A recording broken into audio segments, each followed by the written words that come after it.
Most people only know how to sell their home with a realtor. Unfortunately, the problem with that is a lot of homes don't fit that MLS selling criteria. In this video, I'm going to give you 3 reasons why people are choosing to skip the MLS to sell their homes in Dallas.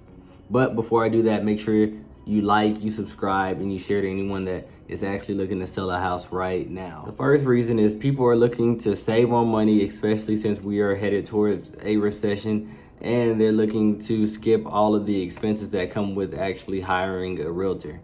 The second reason is a lot of people still do not want to do showings. I know COVID, we're at the back end of COVID, but people still aren't wanting a bunch of people in and out of their homes. And especially if these are going to be the last few weeks or last couple months that you're going to actually be living in this house, I would rather not have a bunch of people in and out of my house so I can really enjoy just being there. Finally, people don't want to wonder when they're going to actually close on their homes. When you place your home on the MLS, number one, you don't know when you're going to actually get a contract on your house.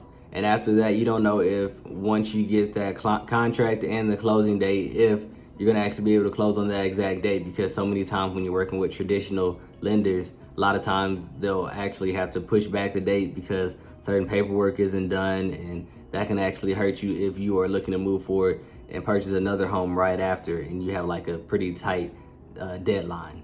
If you're looking to skip those 3 things and sell directly to a home buyer, reach out to us today, nowpropertyinvest.com.